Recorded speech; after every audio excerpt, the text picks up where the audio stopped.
Hi guys, General Splatton here. Just want to give you a quick update about the work in progress, the Orc Warboss Skull Thumpa. He's had his wash put on, so he's had his bath. The wash I used was Games Workshop Devlin Mud, except for one part that I'll tell you about in just a second. So I think the Devlin Mud does a really nice job of washing a model and giving it a nice dirty effect. Yes, he's dirty now. He's part of the Bad Moons clans, but he's still an orc, so he's dirty. The other wash I used was only in one particular spot, and that's right here on his skull. And I used the Games Workshop Griffon Sepia, if that's the way you pronounce it. I didn't want to use the Devlin Mud there. I like the Sepia on skulls. I think that does a really good job. The Devlin Mud was over the entire model except for one part, and I'll tell you about that in just a second.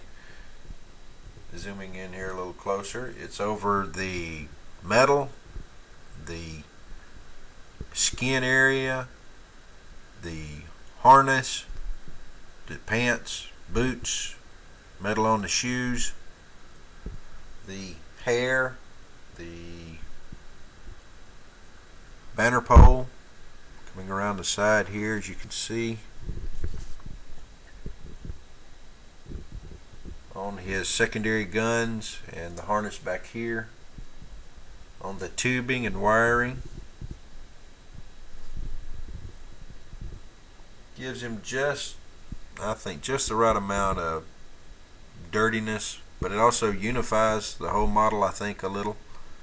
Now the part that I did not use any wash on is right here, is cloth. Wanted to keep that yellow, just the base coat itself. Going to do a lot of blending and shading and highlighting there.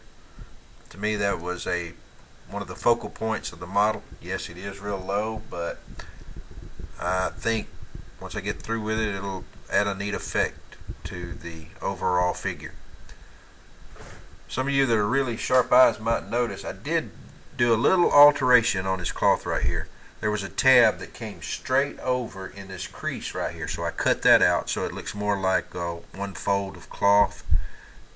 Seems like there was a little small tab right in here that I cut out, and then there was one underneath coming across right there that I cut off. So I think it lends more to the model, gives it a more flowing look for the fabric, and I think it just makes it look a little bit better. So don't be afraid when you see those kinds of not tabs, but just where they didn't finish off the fold or the ripple or whatever it is. Go ahead and cut those out, make it look more realistic. I think it just adds a little bit to the model if you know that it was there. If you did not know it was there, then it looks like it was just sculpted that way, so much the better. The checkerboard is darkened up nicely. I'm going to come back and do some highlights right there. So tell me what you think. Ask you please rate. Definitely please subscribe. If you got any questions or comments, leave them. I'll be happy to answer them. Got anything you'd like to add to it? He's coming along nicely, I think. So this is General Splatton, and I'll talk again.